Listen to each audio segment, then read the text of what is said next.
If you enjoy what you hear here today, please consider supporting me on my Patreon page. Every dollar helps, and you get to see content that you won't see here. Chapter 13. An Empire of Crystal. The Crystal Empire.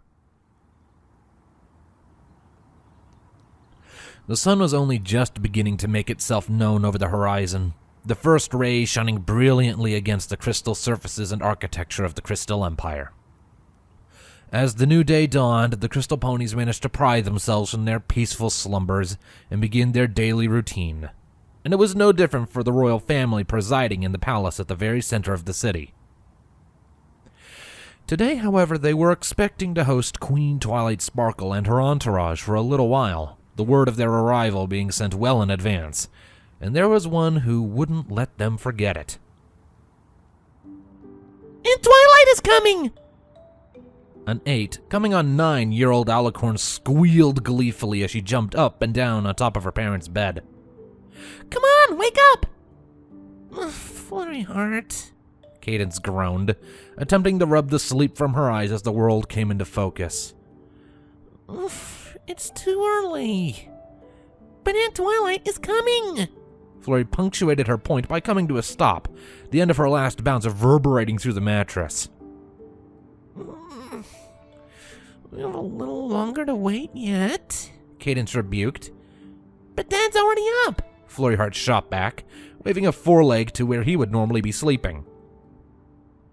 Cadence glanced to the other side of the bed and saw that shining armor was indeed missing from it. Groaning in defeat, Cadence managed to tear herself from under the covers and stretch her stiff wings out. All right. Go find your father while I get ready. Flurryheart nodded vigorously, vacating the room as her mother continued to try and fully wake up. The young Alicorn scampered through the halls, past servants and guards, some of whom simply kept on moving, and others briefly stopping to greet the young princess. She continued her way through the palace hallways, which she had long committed the layout to memory, and eventually found herself in her family's personal lounge. The lounge had a lavish purple rug off to one side, with pristine sofas surrounding it, all of which sat snugly not far from the toasty fireplace. There was also a medium-sized table with enough seats for the family and guests too, and a personal bar just next to it. The rest of the space was taken up by cabinets, bookshelves, and various personal knickknacks decorating the place. It was this place that Flurryheart would often come for some quiet time reading her books or to play with some of her toys. On this occasion, it was here that her father was examining his old armor on the table. Daddy! Flurryheart cheerfully greeted when she spotted the unicorn. Shining smiled on hearing the familiar voice. Hey there, kiddo. Is your mother up? Flurry nodded in confirmation. Yep, I made her. Shining chuckled. Did you now? Uh-huh, she responded, looking past her father and examining the armor he had in his possession. Huh? Why have you got all those things out? What, you mean my armor? He asked, getting a nod in return. Well, this is all out just in case I might need it. Your aunt and I have a lot to discuss when she gets here. Do you think she brought me a new book? Shining Armor shot his daughter an apologetic look. Sorry, sweetie. I'm afraid this isn't that kind of visit. Oh. Flurryheart deflated a little. Does she not want to spend time with me? Hey, it's not like that. There's just some very important things going on, and she won't be here long, Shining explained gently. But I'm sure she'll still be very happy to see you. That cheered Flurryheart up a little. Not back up to her previous mood, but it was an improvement, nevertheless. And all of this heralded the arrival of Princess Cadence, who entered the lounge with a not-so-subtle yawn. Good morning, she managed to greet them. Emphasis on the morning. The very early morning, she snarked. Oh no, an alicorn without her beauty sleep, Shining joked. You're not gonna go nightmare on us, are you? Funny, she deadpanned, clambering up onto one of the sofas with her head resting on the side. Have you heard any more from Twily? While Shining took his place on an opposing sofa, Flurry Heart went off to read one of her books in the corner. No, I don't imagine we will until they get here. They're only meant to be here for a few hours, aren't they? Shining nodded. Yeah, just while their rides are sorted for the rest of the journey. Cadence went to say something else, but that was when she spotted the armor of her husband spread out on the table. Her mouth shut again, as her features creased up into a frown, a questioning look being shot across towards her husband. Shining's gaze flicked between his wife and his armor, and he rubbed the back of his head sheepishly. So you noticed them. Why have you brought your armor out? Cadence asked. Going somewhere, are we? It's good to be prepared, Shining retorted. Twilight might ask me to accompany them, and I wouldn't want to delay them any more than necessary. Cadence sighed. Shining, you know I would jump to her aid should she need it, but she's got an escort already. Besides, we both have duties here to take care of, and you know how much she hates it when you neglect them for her sake. I'm her big brother. It's my job, Shining Armor shot back. I'm not keen on letting her wander into a potential death trap alone. But she isn't alone, his wife reminded him. Vladimir Broadsword, her own Captain Scorpion, plus a whole bunch of other guards. You should know in particular that Vladimir and Broadsword are perfectly capable. I'm not disputing that, Shining Armor stated. But she isn't their sister. She's mine, and I need to be there for her whenever possible. Well, we'll just have to see what she wants when she arrives, she said. It won't be much longer now. You might want to get a group ready to receive them. Already done, he stated. While they're seeing to the helicopters, they'll bring Twi to the palace. Flurry Heart is quite looking forward to seeing her aunt. Cadence chuckled. So I heard. Come on, we might want to go and get breakfast prepared. We better tell the chefs to make extra, Shining suggested. It's not just Twilight coming, and I bet they're all going to be a little peckish after their trip.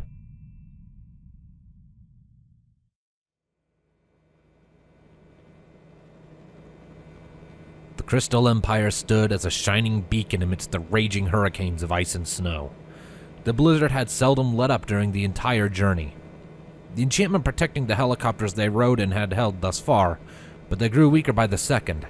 Not to mention that, while the heat inside the cabin was tolerable, it couldn't exactly be described as being toasty. We're coming up on the Crystal Empire now, Your Highness, the pilot informed the Queen. We'll be out of this blasted blizzard soon. For a little while, anyway, the Queen stated. At least until we get to the land beyond the frozen north. Good, because I could use some actual warmth right about now, Captain Scorpion stated, his chitin shaking a little due to the cold. I still think you should let me make a small fire in the center of the cabin, Spike said. No, Spike, Twilight rebuked. Regulations are clear, no fire on board. We don't want to take unnecessary risks with our lives. Yeah, fair enough, he conceded, leaning back against the bulkhead. Just that I'm a dragon. I'm not meant for the cold. We'll be sitting down in a few minutes. I'm sure you can last just a little bit longer. Yeah, I'll manage. The minutes for those traveling within the three machines seemed like an eternity, but eventually the blizzard gave way as they entered through the magical barrier holding back the ice and snow from the Empire. A frozen wasteland gave way to a lush green field, with trees and flowers aplenty, thriving all around the edges of the gleaming crystalline city. They did a quick orbit of the city, spotting from the air a group of Crystal Guard already set up and waiting to receive them a short distance away from the train station. So once they came back around, they quickly but steadily descended down from the sky to the marked out area. They came to a halt a little above the ground for a few moments, and then one by one they all lowered down onto the ground with a small bump. Overall, the landing had occurred without a hitch. There. Green across the board, and the others are also given the all-clear, the pilot reported, checking his instruments. Your Highness, you're clear to disembark when ready. Thank you, she said with a brief nod towards the pilot. Twilight grabbed onto the door with her magic and slid it to the side, allowing sunlight to come flooding into the cabin. The guards disembarked first, followed by Spike, and finally the Queen herself. As her hooves touched the soft grass, she gave herself a moment to just enjoy the warmth of the sun, more than glad to be out of that blizzard raging outside the barrier close by.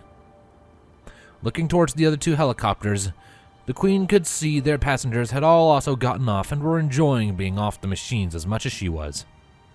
As much as she enjoyed their technological and magical advancement, she still preferred to fly under the power of her own wings if at all possible. "Your Highness," a voice amidst the approaching Crystal Guard said in greeting. "I hope your trip was at least bearable." "Unfortunate, Sergeant Sentry. Our trip isn't over yet," Twilight responded. "I take it Shining sent you all to greet us, Flash?"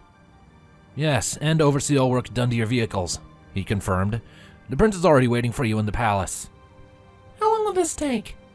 "A few hours at most," Flash stated. "All right, then we'll leave in 6. The Queen stated just as Broadsword and Vladimir cantered over to her side. "What's in 6? The Thestral captain asked. "Vladimir, Broadsword," Twilight addressed the two captains. "It's been a long trip. The guards can all consider themselves relieved for the next 6 hours to relax for a while. But at the end of those 6 hours, I want them all back here without delay. Understood?" Broadsword nodded. "Crystal clear. They'll appreciate the opportunity. I expect most will go for some food, maybe a drink. The rest will take the opportunity to sleep." "The palace is open to all of your escort," Flash interrupted. "I believe the princess sent for a large breakfast to be laid out on the dining table waiting for them." "We'll let them know," Vladimir stated. "But we'll be heading up to the palace with the Queen. It's as good a time as any to catch up with an old friend." Flash Sentry nodded in understanding. "Very well, then I'll leave you all to your business. I have a job to do after all." Twilight watched as Flash left to direct those working on the helicopters, while Broadsword and Vladimir walked to talk to the guards under their command. Twilight gave her own changelings their instructions to rest for the next 6 hours quickly over the hive mind, though most had been listening to her conversation with Flash Sentry anyway. As an afterthought, she suggested that they all top up with a quick visit to the Crystal Heart. "So, looking forward to seeing the family?" Scorpion inquired knowingly. "You know I am," Twilight responded happily. "The bright side of this whole mess. Though I wish I'd brought little Floriheart something."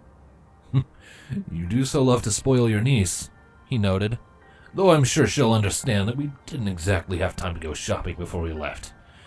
Your Highness, you may be looking forward to seeing them, but this still isn't actually a family visit." "Thanks for reminding me," the Changeling Queen deadpanned. "By the way, it'll be a nice little break in our adventure before the real fun begins." "I can't wait," Spike sarcastically added in. Twilight simply rolled her eyes at the dragon's remark and began to walk towards the front gates of the city, with both Spike and Scorpion following closely in a step behind her. The route directly in front was a large, open road leading directly to the palace building, stretching all the way down the Great Crystal Road. "Well," Scorpion continued, "whatever happens out there, we have your back, my queen." "And I know I can rely on you all," Twilight said with a small smile. "You've been at my side for 8 years, Scorpion. I trust you." "Your faith fuels my own, Your Highness."